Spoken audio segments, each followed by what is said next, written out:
반갑습니다. 예, 오늘은 히브리서를 함께 상고해 보도록 하겠습니다.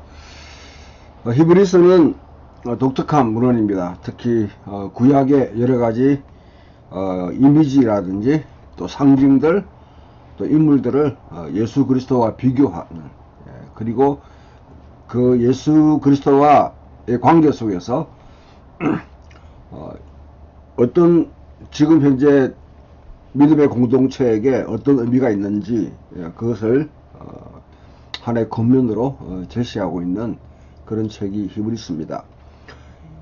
히브리서 자체가 상당히 그 저자가 누구인지에 대해서 많은 논란이 있습니다. 그래서 아마 바울 서신과 공동 서신 사이에 배치된 것 같지만은 그럼에도 불구하고 바울의 이 히브리서를 적었다고 썼다고 그렇게 생각하는 학자들은 요즘은 거의 없습니다.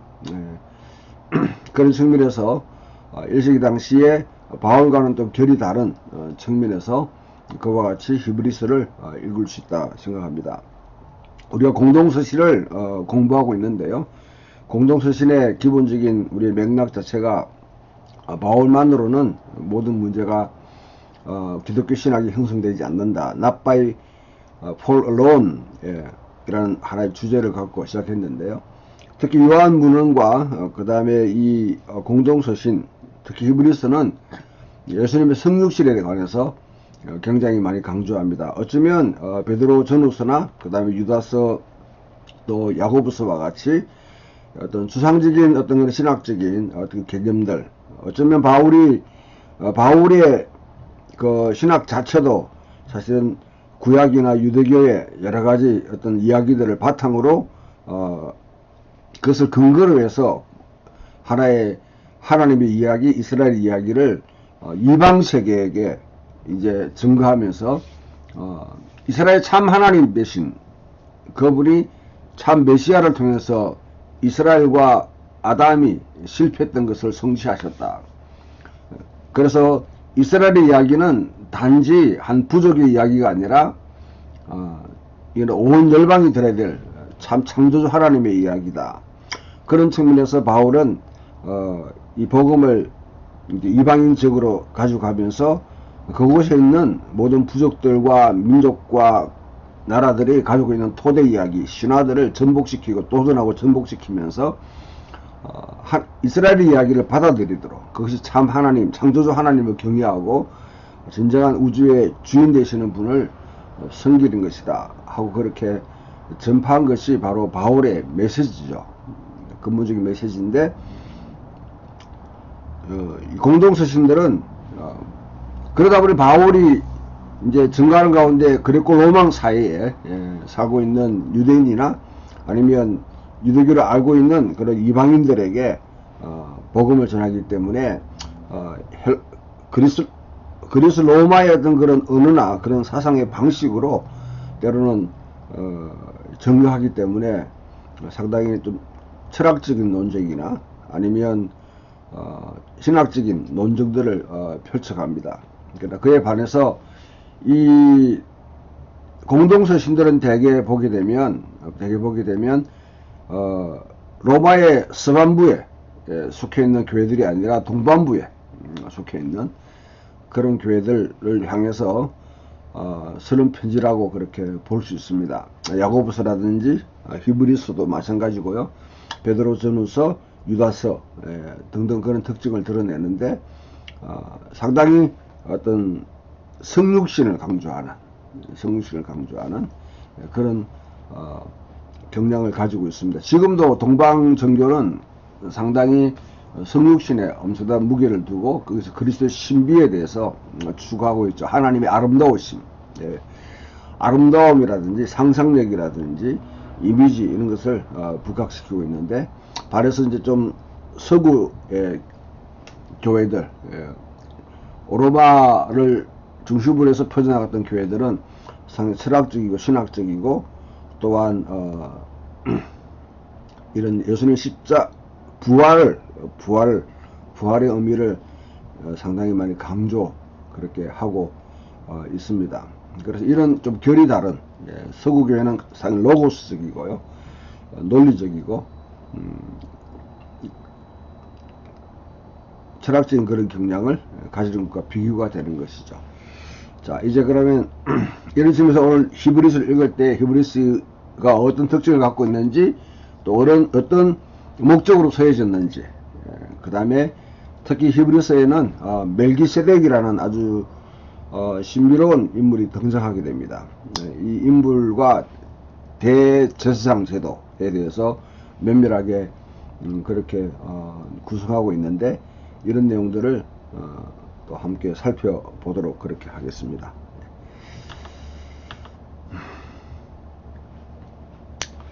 히브리서를 1장에 나오는 말씀, 여러가지 방법과 방편으로 하나님은 고대의 선지자들을 통해서 우리의 조상들에게 말씀하셨습니다.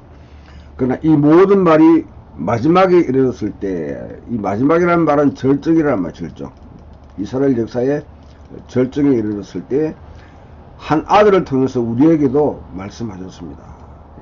빨리 말하면 이스라엘 역사 쭉 필지 가운데 창조와 타락, 그 다음에 타락한 세계에 대한 하나의 방편으로 아브라함을 선택하시고 아브라함을 통해서 이스라엘을 형성하셨습니다. 이스라엘 형성했지만은 이스라엘이 이스라엘답지 못했다는 것이죠. 결국은 유배를 당하는 그런 상황 속에, 유배가 언제 종식될 것인가 상당히 논란이 되고 있는 신학적 주제 중에 하나인데,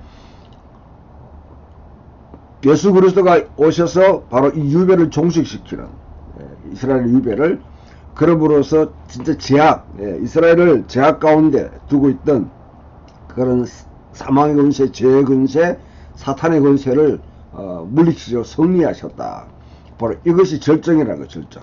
이 절정에 해당한 이 이스라엘 역사의, 하나님 역사의 절정의 한 아들을 통해서 우리에게도 이제 말씀하신다. 곳곳이 흩어지는 디아스포라된 유대인들과 또 이방인들에게도 말씀하신다고 그렇게 우리 읽을 수 있습니다. 자, 그래서 히브리서의 기원과 목적을 파악하고요, 그 다음에 히브리서의 구조와 논정을 우리가 어떻게 논정이 이루어지는지 보게 되고, 그 다음에 히브리 주제와 신학을 그렇게 파악하도록 하겠습니다. 히브리서는 적어도 우리에게는 상당히 낯설고 어려운 책입니다. 왜냐하면 천사들, 특히 하나님께서 말씀하지 않은 것에 대해서 복잡한 토론으로 시작합니다. 시편 95편과 안식이 실제로 의미하는 바에 대해서 간략한 설명을 계속 이어가면서, 아브라함이 한때 만났지만 오늘 대부분 사람이 알려지지 않는 멜기세덱이라는 한 사람에 대해서 논의를 옮겨갑니다. 계속해서 광야 성막을 구성하는 기구들을 설명해 나가기 시작하고, 그리고 진정 밖으로 나가라 하는 근거로 끝을 맺습니다. 이런 측면을 보게 되면 바울에게 익숙한 서구 기독교 영향을 받은 우리 대부분 그리스도인들에게는 좀 낯선 그런 내용들이 들어 있습니다. 히브리서 복음서와 바울 서시를 나란히 놓고 보면 느낌과 질감, 텍스처 자체가 전혀 다릅니다. 고대에 많은 사람들이 바울이 히브리서 썼다고 생각했지만은 그 이해를 지금은 견제가 굉장히 곤란합니다. 바울을 깊이 연구하기 위해 히브리서의 세계로 들어가는 것은 마치 어떤 엉뚱한 두 개의 어떤 그런 그 음악을 이해하는 것 같아. 바흐 음악을 들은 뒤에 몬테베르디의 음악을 듣는 것 같아. 이렇게 할 정도로 색채가 전혀 다릅니다. 음표들은 비슷하지만 전혀 다른 악기로 연주된다는 것이죠. 바이올린으로 연주하는 것과 첼로로 연주하는 게 좀 결이 다르고, 그 다음에 다른 뭐 플룻이라든지 피아노로 연주하는 게 다르죠. 질감 자체가. 특히 히브리서는 동물 희생 제사에 대해서 강조하는데 우리는 익숙하지 않습니다. 희생 제사를 고대 사람들의 고풍스럽고 겉보기에 피해 굶주린 의식과 결부시키는 경향이 있는데, 그래서 마치 이 희생을 한다 하게 되면 돈이나 경력이나 같은 중요한 것을 포기하는 흥미진진하고 모호한 어떤 종교적인 은유로 이 단어를 사용하지만은 고대인들에게는 그렇지 않습니다. 특히 히브리서에서 희생제사는 예수 죽음이 가진 의미를 표현하는 핵심 이미지 중에 하나입니다. 심지어 성경을 주의 깊게 읽은 사람들조차도 고대 이스라엘 제의들이 여전히 낯설고 이해하기 힘듭니다. 따라서 예수님의 죽음과 그 죽음이 의미하는 바를 이해하는데 가장 애매모호한 용어들을 제외하고는 어떤 제사 요무라도 그러니까 적응하기 위해서는 씨름을 우리가 좀 해야 되는 상황인데요. 예, 이런 내용들을 많이 히브리서가 활용하고 있는 것이죠. 예.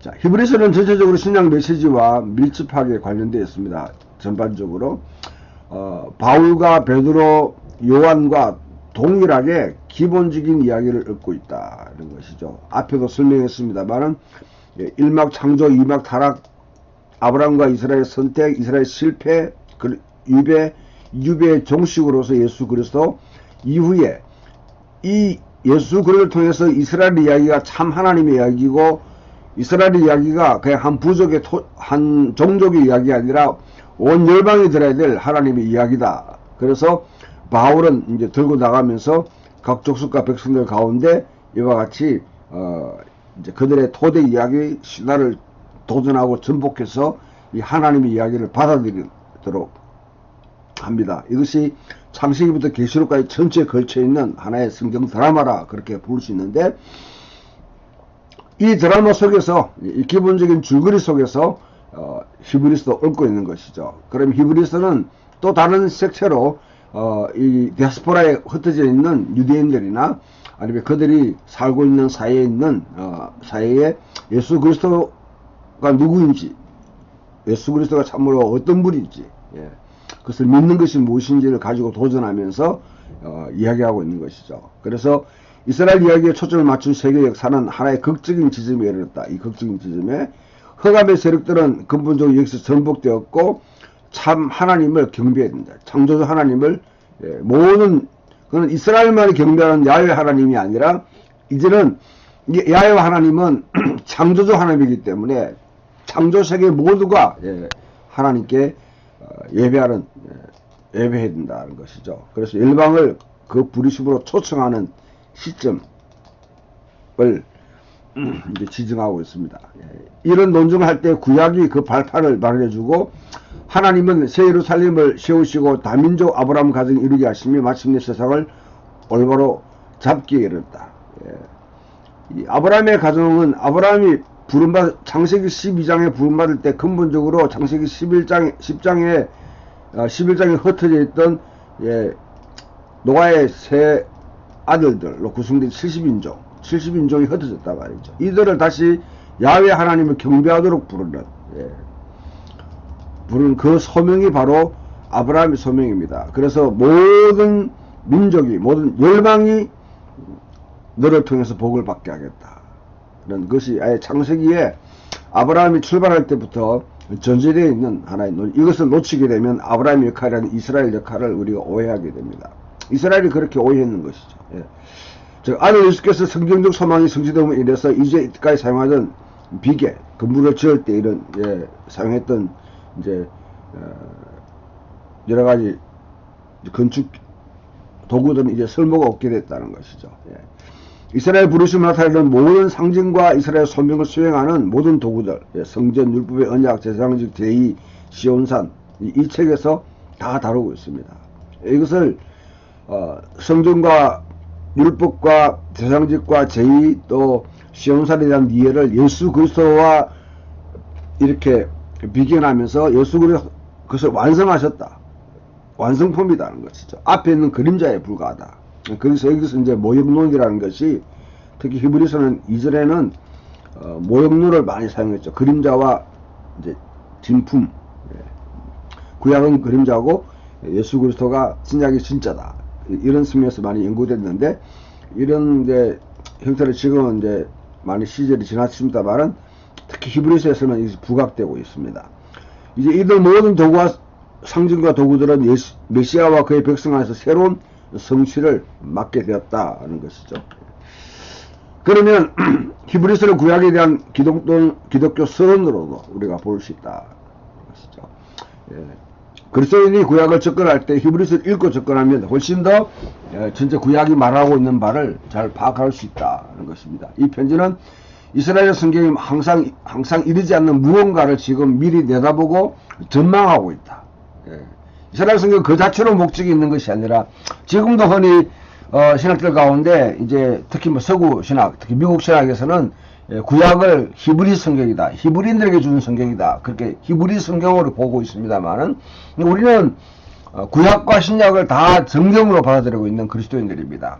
그렇다면 구약은 구약이고 신약은 신약이 아니라 사실은 구약은 뭔가를 갖다 이렇게 가르치고 있다는 것이, 전망하고 있다는 것, 그것을 성취한 것을 기록한 것이 바로 신약입니다.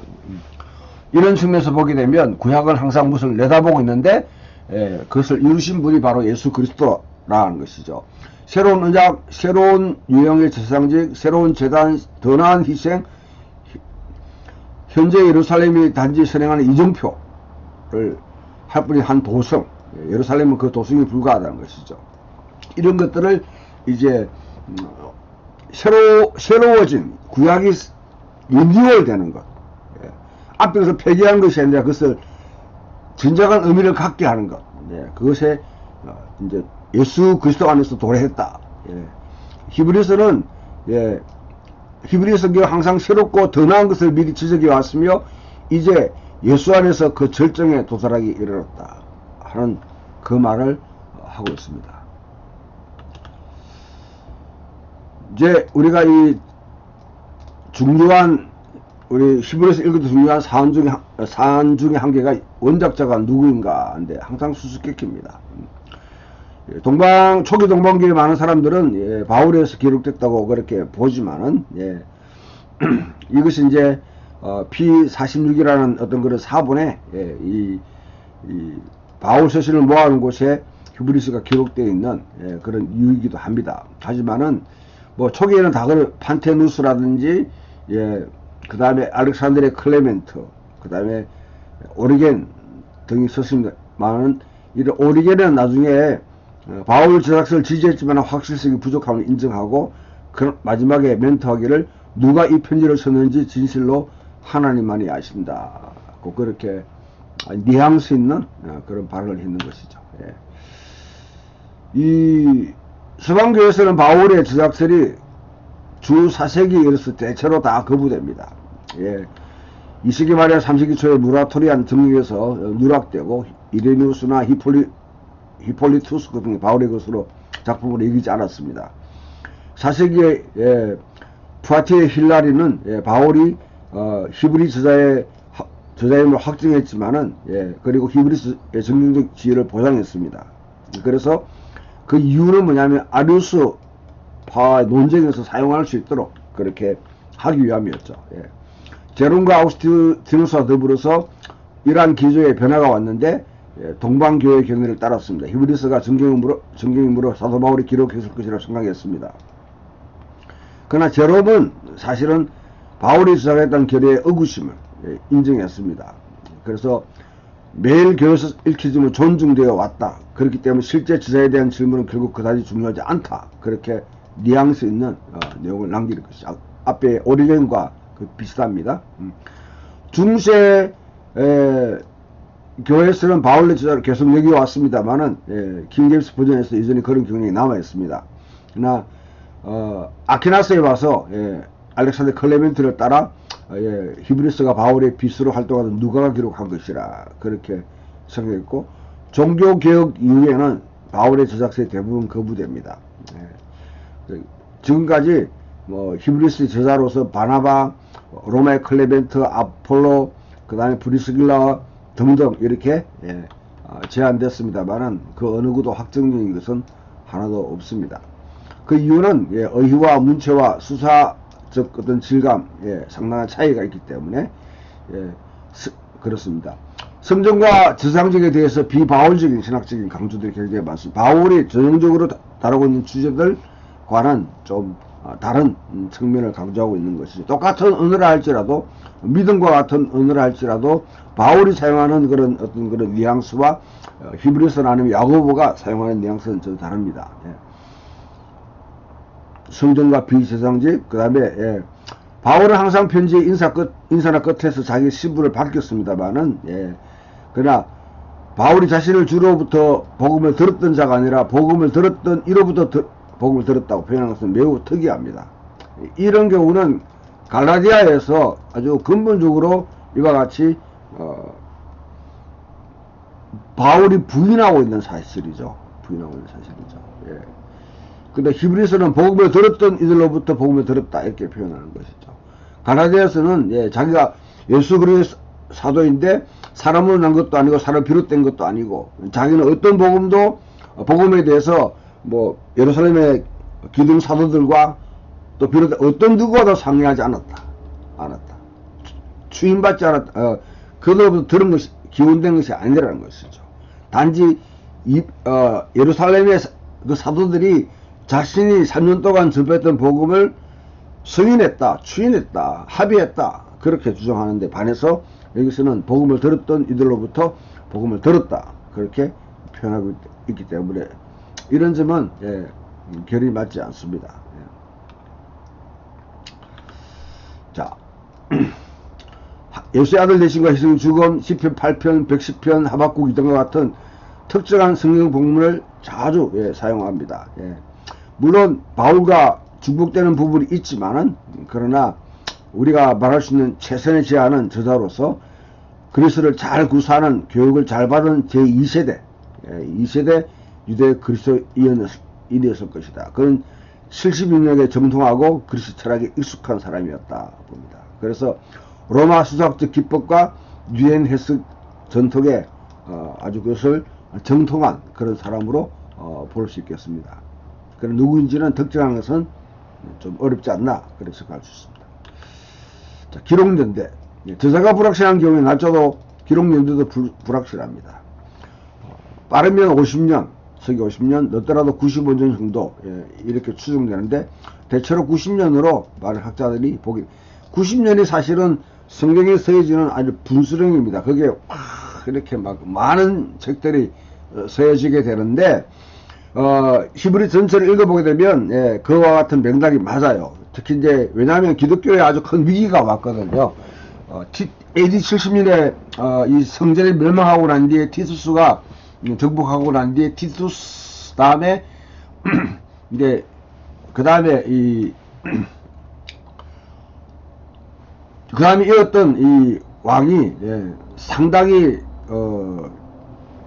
많은 사람한테 도미티아누스가 상당히 많은 어떤 호응을 얻고 마치 네로로 인한 어떤 위기를 완전히 극복하면서 아우구스투스가 맨 처음에 창건할 때보다 훨씬 더 강력한 기반 위에 로마 제국을 세워놨습니다. 그러면 로마 제국의 영향력 이데올로기들이 온 곳곳에 이제 아주 그냥 미치는데 그것은 특히 유일신을 숭배하는 이 유대인들이나 그리스도인들의 압박으로 다가오게 됩니다. 예. 특히 그리스도인들에게 그때 황제 숭배라는 이슈가 이제 부각되는 그런 시기이기 때문에 그 시기에 요한복음이라든지 누가복음, 마태복음, 또 히브리서, 요한계시록 등등은 거의 90년대에 대부분 서해진 책으로 볼 수 있습니다. 자, 96년경에 클레멘트 1서에서 히브리서의 여러 구절들을 인용하고 있다는 것이죠. 인용하고 있다서 반드시 뺏긴 거다 생각할 수 없지만은 아무튼 같은 전성을 사용할 수도 있습니다만은 이런 확실한 증거들이 그렇게 있습니다. 디모데가 주 49년경에 바울 선교에 합류했습니다. 여기서 이제 50년에서 96년 요 사이에 이제 보는 것이죠. 이게 가장 확실한 문헌적인 증거로 봅니다. 특히 유대교에 행해진 동물 제사로 인한 속죄보다 예수의 속죄하는 죽음이 우울하다, 탁월하다는 주장은 주 70년의 성년에 파괴됐다는 것을 전제하게끔 그렇게 만듭니다. 성막과 레위 혈통의 제사장직을 놓고 저주에 대한 논증을 하게 되는데 이제 특히 유대교에서는 비르크 하밈이라고 기독교를 저주하는 그런 논쟁이 있는 것이죠.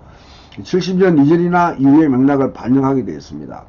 그래서 저자는 연례 희생 제물이 무효라 그것은 더 이상 효력이 없다 그렇게 주장하는 걸 볼 때 바로 성전 멸망을 갖다가 항상 암시하고 있는 것이죠. 예. 그렇지 않으면 예배자들이 단번에 정견을 받고 죄를 깨닫지 못하고 드리는 것을 거치지 않겠느냐. 이와 같은 질문. 예수 그리스도가 단번에 단 한 번의 제사를 드려서 효력을 발휘했다고 그러면 매일 드리는 제사는 더 이상 그것은 무효하지 않느냐 하는 것이죠. 그리고 긍정적인 대답을 요구하게 되는데, 연례 희생 제사가 멈추지 않았음을, 그와 같이 멈췄음을 암시합니다. 이거는 그래서 주 70년 이전에 날짜가 멈추지 않았다는 것을 암시하게 되면 이전의 날짜가 수로됩니다만은, 그러나 대부분 이제 70년 이후로 그렇게 보는 것이죠. 편제 충중은 박해를 받았지만 아직 순교하지 않았습니다. 이것은 40년대 후반에 로마 그리스도인들이 클라우디우스 독주가 겪었던 박해와 어느 정도 일치합니다. 수에티오누스가 크리스토투스라는 이 그리스도로 우리가 볼 수 있는데요. 예수 그리스도 때문에 일어난 선동으로 인해서 로마의 폭동이 일어났고, 이로 인해서 클라우디우스가 이제 유대인들을 갖다가 이와 같이 로마에서 축출하는 그것과 관계되어 있습니다. 타키투스도 네로의 학살 이전에 그리스도인들이 로마 사람들에게 미움을 받았다, 그렇게 언급하고 있습니다. 아마 그 히브리 저자가 이전의 투쟁과 고난을 언급할 때 이 시기를 되돌아보는 것이 아닌가. 그리고 독자들에게 아직 감옥에 있는 자들을 기억하라고 촉구할 가능성이 있습니다. 하지만은 이 클라우디우스 황제의 이런 추방에 대해서도 이게 뭐 감옥에 가두고 하는 그런 사건은 역사적 기록이 전혀 없습니다. 네로의 학살 때도 이거는 타키투스의 단 한 줄에 딱 나오는 언급이고, 이것으로 너무 학대해서 해석하는 것에 지금은 상당히 학자들이 주의를 기울여야 된다, 그렇게 보고 있습니다. 본격적인 유대인들이 그리스도인들이 이와 같이 감옥에 갇히고 하는 것은 바울의 사례에서 볼 수 있지만, 언제든지 로마 황제에 도전하게 되면 그런 일이 일어날 수 있습니다. 일어날 수 있지만은 공식적인 황제 숭배라든지 뭐 이제 이런 것들은 2세기에 일어나요. 2세기. 그럼 2세기냐? 그것도 아니라는 것이죠. 그렇다면 점차 이제 바울의 케이스에서 볼 수 있듯이 복음을 증거하면서 사람들이 황제 숭배에 이제 참여하지 않을 때, 또한 로마의 충성에 대해서 굉장히 느슨한 태도를 보일 때, 전복적인 메시지를 할 때 기독교가 상당히 위험한 그런 종교로 부각되게 되고, 이게 로마 정부의 공식적인 차원에서 이루어지는 핍박이 아니라 각 지방 정부들, 특히 에베소라든지 데살로니가, 특히 비스티아 안디옥이나 빌립보는 같은 로마의 그런 식민지라든지 로마 혜택을 많이 받는 도시들, 특히 이제 이 에베소라든지 그다음에 데살로니가, 고린도 같은 도시에서는 이런 문제는 굉장히 민감하게 그렇게 받아들였던 것입니다. 그런 상황에서 일어났던 그런 투쟁과 고난이라 그렇게 볼 수 있습니다. 그러면 우리가 50년에서 95년 사이를 볼 수 있는데, 그 가운데 90년대로 보는 것이 가장 합리적입니다. 장르에 대해서는 편지 형식으로 그렇게 강론하고 있다는 것이죠. 그래서 이 60년 초 네로 박해 이전에 기록될 가능성도 사실은 우리가 열어둘 수 있는데요. 아무튼 하나님의 아들이시며 참된 대제사장이신 메시아이신 예수에 대한 중성을 굳건히 유지하고 자신들이 가지고 있는 유대 정체성을 표현하는 상징들의 그 안정감을 갖지 말라는 것이죠. 이런 문제가 이제 도출되는 것은 그 상황에 대해서 우리가 좀 더 설명을 할 수 있는 기회가 있겠습니다만은 핍박을 갖다 받는 상황에 딱 직면하게 되면 결국은 핍박을 받지 않는 곳으로 안전한 피난처로 가는데, 그게 이전에 그리스도인들이 유대교로 다시 들어가는 것이 가장 안전합니다. 유대교로의 어떤 그런 다시 이렇게 회귀, 거기에 대한 하나의 경고로 그렇게 볼 수가 있는 것이죠. 넓은 사회가 주변에 있는 넓은 사회가 반대에도 불구하고 믿음을 계속 견져야 되고, 그 말씀을 선포하신 이가 신실하신 분이었기 때문에 그 신앙 고백을 굳게 붙잡아라 그렇게 촉구합니다. 자, 이 상황을 우리가 좀 더 설명하면 목적이니까요. 유대 그리스도인들이 예수를 메시아로 인정하지 않은 유대 생활 방식으로 돌아가지 않도록 설득하기 위한 그런 목적이다 그렇게 볼 수 있는데요. 자,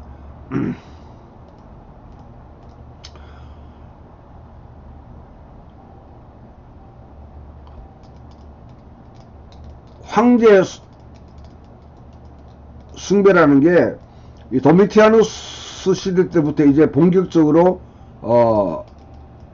지방 정부 차원에서, 로마 제국 차원이 아니라 지방 정부 차원에서 이제 적극적으로 열정적으로 그와 같이 이제 진행됩니다.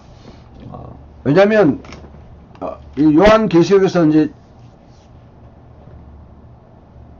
13장이나 17장에서 그래 밝힌 바와 같이 로마가 그냥 머리가 상했다는 것은 결정적인 위기를 직면했는데 죽은 줄 알았는데 다시 살아나는 것이죠. 죽었는데 살아나는 것이죠. 마치 이제 예수 그리스도의 부활을 패러디하는 그런 하나의 어떤 그런 현상인데요.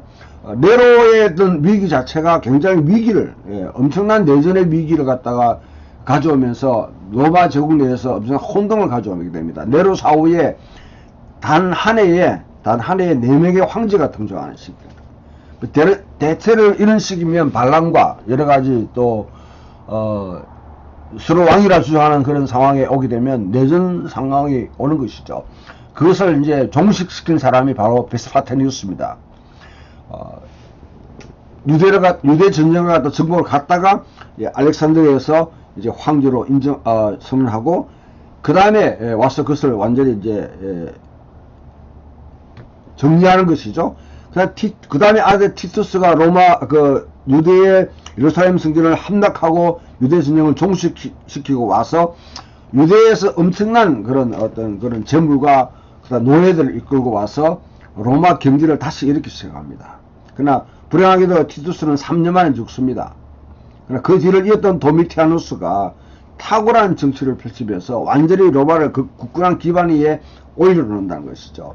이 모습을 보고 특히 아시아에 있는 여러분 이런 속주들, 특히 에베소라든지 그 다음에 이제 버가모라든지 뭐 이런 곳 적극적으로 황제 숭배를 자신들이 자발적으로 그와 같이 시행하기 시작합니다. 왜? 로마에 완전히 이거는 인빈시블, 패배하지 않는 무소불위의 로마에 대해서 인정할 수밖에 없는 것이죠. 계시록에서 말하듯이 누가 이와 더불어 싸우려? 도대체 이 짐승은 누구냐? 질문할 수밖에 없는 그런 상황 속에서 황제 숭배를 하게 된단 말이야. 황제 숭배. 자발적으로.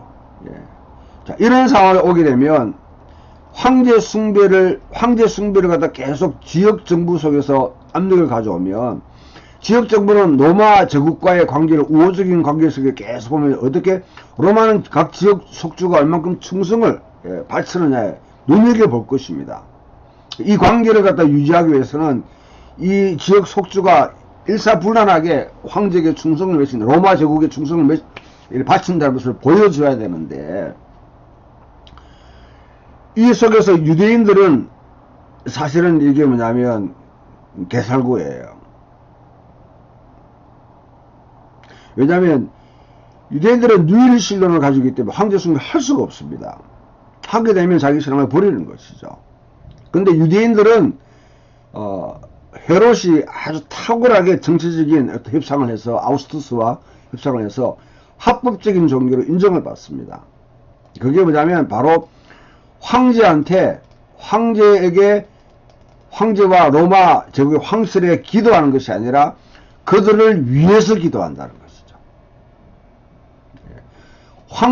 황제에게 기도하는, 신에게 기도하는 제물을 바치는 것이 아니라 그들을 위해서 제물을 바치는 것입니다. 그래서 공무를 통해서 이제 황제 숭배를 면제받았어요. 문제는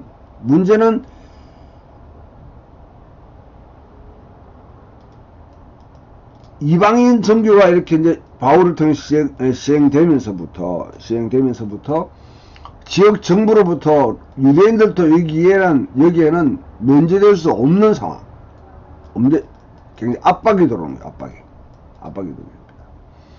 이 문제를 가장 잘 다루고 있는 것이 사실은 갈라디아서, 바울에게는 데살로니가와 갈라디아서 등등의 이제 이런 문제를 다루고 있는데요. 그러니까 가장 안전한 방법은 뭡니까? 이전에 유대인이었다가 그리스도인이 된 사람은 다시 유대인으로 돌아가 버리면 문제가 쉬워집니다. 유대교를 회개하려고 하는 것이죠. 여기에 대한 이제 경고를 하는 것이 바로 이 히브리서 내용입니다. 유대 그리스도인들이 예루살렘을 인정하지 않는 유대 생활 방식으로 돌아가지 않도록 설득하기 위한 목적을 가지고 있다.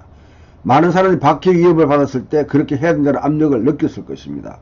로마의 공식 인정을 받고 있는 유대 체계는 인기 없는 족파에 속하는 것보다는 훨씬 더 로마가 공식적으로 인정하고 있고 황제를 위한 기도를 하는 그런 집단으로 인정하고, 그러니까 다른 우상 숭배에 대해서 면제되어 있는 그 집단에 가는 것이 훨씬 더 안전한 것이죠.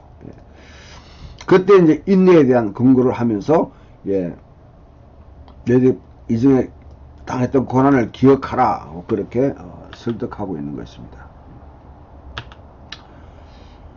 자, 히브리서의 내용을 전체로 보게 되면 하나님의 아들에 대한 하나의 프롤로그로 아주 유명한 기독론적인 그런 논증을 하고, 여기 보면 이 하나님의 아들 예수 그리스도가 천사보다 위대하다. 그 다음에 대제사장보다 더 위대하다. 예수의 제사장직은 새 언약이다.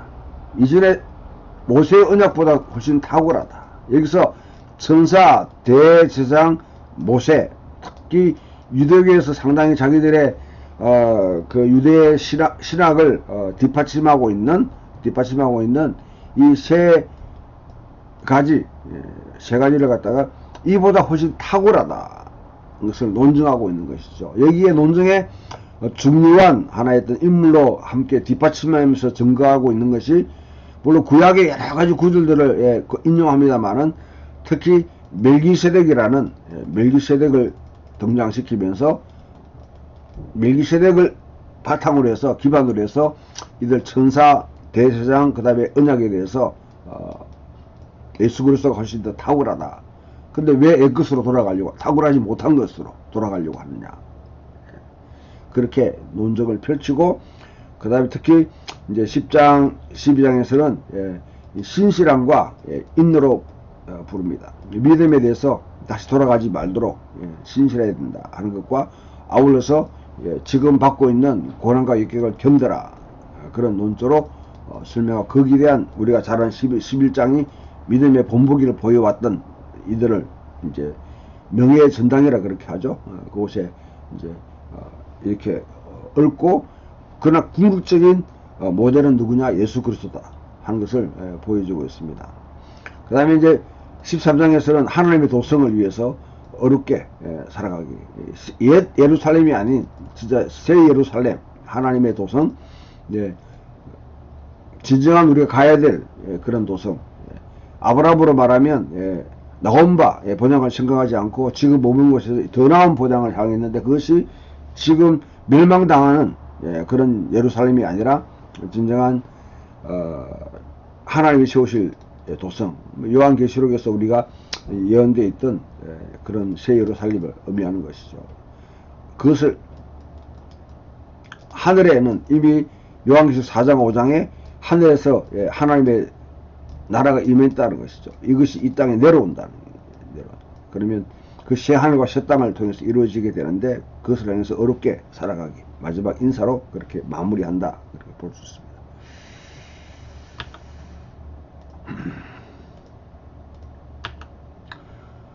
자, 히브리서 논증을 이제 쭉 따라서 우리가 먼저 살펴보고, 가능한 빨리 하고 난 뒤에 그 다음에 멜기세덱 논증에 대해서 우리가 시간이 있으면 추가적으로 보도록 하겠습니다.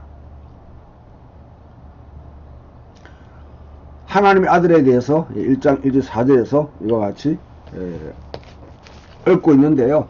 여러분 잘 읽어보시게 되면 이 모든 마지막 날에는 아들을 통해서 우리에게 말씀한 이 아들은 만유의 상속자로 세우시고 그로 말미암아 모든 세계를 지으셨느니라. 창조에 대해서 이야기하시고, 그 창조의 진정한 유업을 가진 자는 바로 이 아들이라는 것이죠. 이 아들은 하나님의 영광의 광채시여 본체의 형상이시라 그의 능력으로 만물을 붙드시며 죄를 정결케 하는 일을 하시고 높은 곳에 계신 지극히 크신 이의 오른편에 앉으셨느니라 하고 난 뒤에 사절에 그가 천사보다 훨씬 뛰어남은 그들보다 더욱 아름다운 기업을 얻으심이니 이와 같이 성에서 하나님의 아들이 누구인지를 이제 소개하면서 비교하는 거예요. 천사와 대제사장과 그 다음에 모세의 언약과 비교를 그렇게 이제 진행해 나가고 있습니다. 예수가 누구였으면 지금 누구인지에 대한 가장 숭고한 초기 기독교 지술 중 하나로 곧바로 그렇게 시작합니다. 바울 스승과 같이 인사하고 기도하고 감사하고 축복하고 그런 내용이 없는 것이죠. 패턴 자체가 거의 갈라디아서 패턴을 닮아가고 있는데 예수는 하나님의 영광이 빛나게 반영되는 아들이다. 하나님의 자신의 존재를 정확하게 표현하고 있다는 것이죠. 만물의 상속자이고 창조의 신적 대리자이고 하나님의 영광을 반영하고 있고 하나님의 존재 바로 그 각인 자체이고 만물을 유지하고 하나님 보좌편에 자정하신 분이다. 이 논증들이 바로 이제 하이 크리스탈리지 고등기독론이라 그렇게 하는데 바로 그것을 이렇게 아주 처부 대담하게 진술하고 난 뒤에 그는 천사보다 더 큰 이름이다 하고 그렇게 마무리하고 있습니다. 예수의 궁극성을 강조합니다. 최종적인 말씀을 선포한 예언자이고 정결케 하는 모든 일을 완벽하게 성취한 대제사장이시고 하나님 보좌 우편에 자정하신 왕이다 주다는 것이죠. 이것은 너는 내 아들이라 오늘 내가 너를 낳았다 하는 것은 시편 22편 이제 8절을 7절을 인용하고 있는데 예수가 단지 높은 지위에 도달했다는 주장이 아니라 하나님과의 영원한 관계가 있다는 것이죠. 하나님과의 영원한 관계. 그런 분이다. 그래서 하나님과 관계에서 예수와 하나님 관계는 다른 천사들이나 대제사장이나 모세가 따라올 수 없는 그런 관계다. 천사보다 위대하신 예수를 이제 1장 2장에서 논증하는데 내가 야훼의 명령을 전하면 야훼께서 이르시되 너는 내 아들이라 오늘 내가 너를 낳았다. 누가 이런 말을 천사에게 한다는 거죠. 3월 7장 4절 나는 그에게 아버지가 되고 그런 내 아들이 되리라. 이것은 이 두 가지가 사실 예수님의 세례 때에 이런 내 사랑 아들에 대한 기뻐하는 자라 물론 이사야 42장이 나중에 포함됩니다만은 근간을 이루고 있던 이 내 사랑 아들이다 했을 때 그 근거되는 구약 구절들입니다. 시편 97편 7절을 인용합니다. 조각한 신상을 섬기며 흠한 것 잘하는 자는 다 수치를 당할 것이라 너희 신들아 야훼께 경배할지어다. 천사들이 이 신들은 사실 이 하나님의 식을 돌보는 천사들을 말하는 것이죠. 그 아들을 경배해야 된다고 지적합니다. 그러면 그 아들은 훨씬 더 위대하다는 것이죠. 시편 104편 4절을 인용한 바람을 자기 사신으로 삼으시고 불꽃으로 자기 사역자를 삼으셨다. 천사들이 하나님의 일꾼이지 결국 하나님의 태연된 존재가 아니라는 것이죠. 천사들은 대조적으로 시편 45편 6절 7절 하나님이여 주의 보좌는 영원하며 주의 달은 규는 공평한 규입니다. 왕은 정의를 사랑하고 악을 미워하시니 그러므로 하나님 곧 왕의 하나님이 즐거움의 기름을 왕에 부어 왕의 동료보다 뛰어나게 하셨습니다. 이 하나님이라는 칭호를 이스라엘 왕에게 적용하는 이거 바로 메시아 안에서 현실이 되었다는 것이죠. 시편 45편에 예수 그리스도가 어떻게 모노데이즘 유일신론을 숭배하는 이스라엘 사회에서 어떻게 이제 그 쇠마를 늘 이렇게 각인하듯이 암송했던 이 초대 그리스도인들이 예수를 하나의 어떤 신적인 존재로 예배하게 됐는지 거기에 대한 중요한 증거 뒷받침하는 구절이 되기도 합니다. 시편 110편도 마찬가지입니다. 주께서 이쪽에 땅 위치를 놓으셔서 싸우며 하늘도 주의 손으로 지은 바 되었습니다. 천지는 없어지려니와 주는 영원하시겠고 그것들은 다 낡은 옷같이 그와 같이 어복같이 바꾸시며 바꾸리니 주는 한결 같으시고 주의 연렬은 무궁합니다 하고 고백하는 것이죠. 옛 하늘과 새하늘과 땅의 창조에서 아들들의 역할을 언급합니다. 그렇게 창조된 질서와 다른 천사들과 달리 아들은 변화나 소멸의 대상이 안 된다는 것이죠. 특히 시편 110편인 1절이 이제 결정적인데 야훼께서 내주게 말씀하시기를 내가 내 원수들로 내 발판이 되게 하기까지 너는 내 오른편에 앉아 있으라 하셨도다. 이런 특권은 결코 천사에게는 주어지지 않았다. 하나님 보좌를 함께 나누는 특권. 이거는 이제 다니엘서 7장과 연결되어서 시편 우리가 고백하는 하나님 보좌 우편에 자정하셨느니라 하는 것을 뒷받침해 주고 있습니다. 요컨대 요약하게 되면 천사들은 하나님의 신민이요 구원받는 자들의 종이요, 다시 말해서 천사들은 아들보다 1등하고 아들이 구원하는 자들, 교회에 속한 자들보다 사실 이제 열등하다. 예수 그를 통해서 구원받은 이후로부터 이것을 증명하고 있습니다. 천사보다 아들의 우월성에 대한 이런 강조하는 이유가 뭐냐? 단순히 얼마나 위대하고 어떤 훌륭한지, 그래서 독자들에게 천사를 숭배하지 말라는 경고가 아닙니다. 이거는 천사 숭배를 하느냐의 문제는 가장 잘 이제 우리가 볼 수 있는 것이 계시록에 보게 되면 요한이 계시하는 천사에게 엎드려 숭배하려고 하죠. 그러니까 요한이 하지 말라는 사람이다.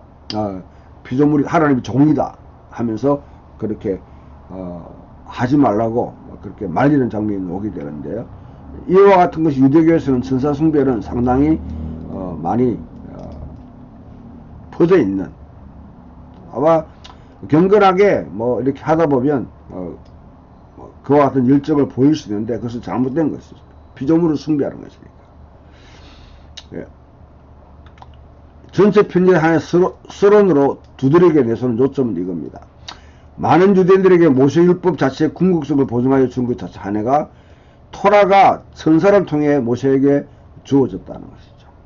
이거는 이제 유대교에서 우리 모세오경에서는 하나님이 직접 모세에게 준 걸로 그렇게 보지만은 이후에 전성이 발전하면서 유대교에 대해서는 천사를 통해서 그와 같이 모세에게 주어졌다, 토라가 주어졌다는 것이죠. 여기에 대한 하나의 결정적인 논박입니다. 이러한 신념에 궁극적으로 이의를 제기하지 않습니다. 하지만 이스라엘 성경 자체에서 하나님이 오실 아들에 대한 언급이 지속되는 특징은 천사들보다 하나님의 아들이 우월하다는 것이죠. 이스라엘 전통 자신에 의해서 모세율법은 비록 천사에 의해서 주어졌지만 결코 하나님의 최종적인 계시의 말씀으로 얻어되지 않았다는 것이죠. 독자들은 바로 이 새롭고 결정적으로 구출하는 계시를 무시해서는 결코 안 된다는 것이죠.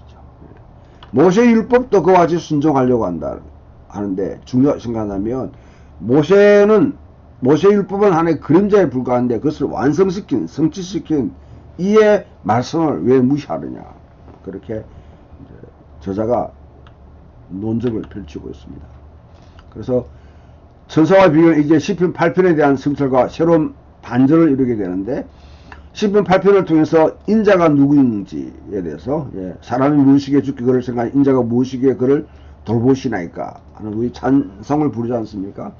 하나님은 세상을 천사들의 통제 아래 두지 않았다는 것이죠. 하나님은 항상 인간을 창조세계를 다스리는 부습적으로 하나님의 대리인으로 관을 씌우고자 얻어하셨다. 그것이 아담을 부르신 이유입니다. 아담을. 하나님 천지를 창조하는 뒤에 천사로와의 그것을 다스리도록 하지 않았다는 것이죠. 그 창세기 시편 8편은 창세기 1장 2장에서 인간의 소명을, 인간의 소명은 무엇이냐? 하나님을 영화롭게 한다. 영원토록 그를 기뻐한다. 이와 같이 여러분 어떤 교리적인 그런 반복.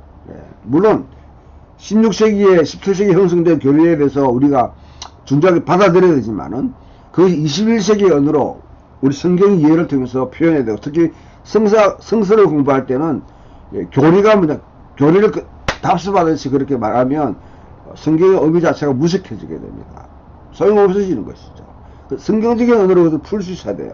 하나님 영광은 뭡니까? 하나님은 하나님 창조한 모든 세계가 하나님께 영광을 돌리기를 원합니다.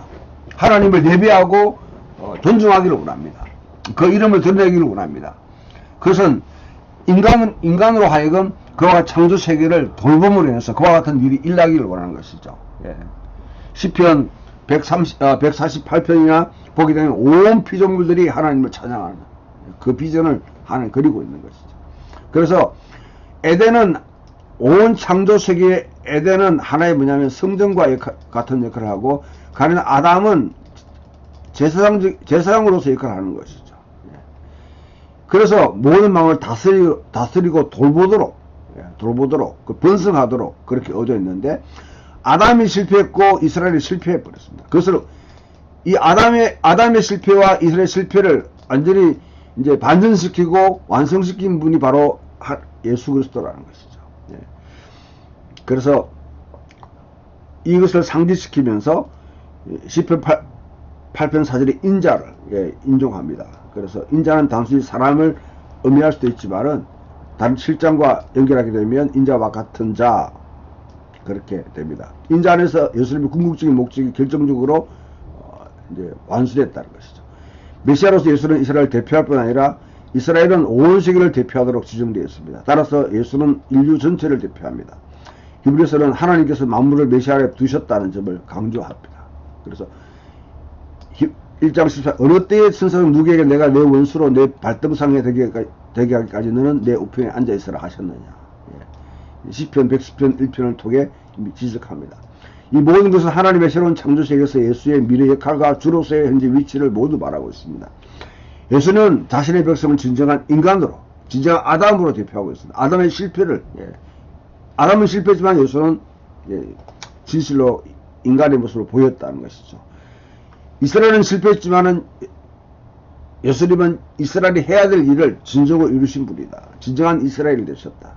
그런 믿음으로는 진정한 인간, 진정한 이스라엘이 될 수 있다. 우리는 그 죽음을 맛보면 그거를 대신할 수 있다. 메시아로서 예수는 죽음에 대한 치명적 일격가에서 승리를 쟁취하셨다는 것입니다. 이 논적을 통해서 왜 천사보다 더 탁월하신 분 에 대한 말씀을 듣지 않느냐 그렇게 논박합니다. 그 다음 두 번째 시간으로 넘어가서 진행하도록 하겠습니다. 감사합니다.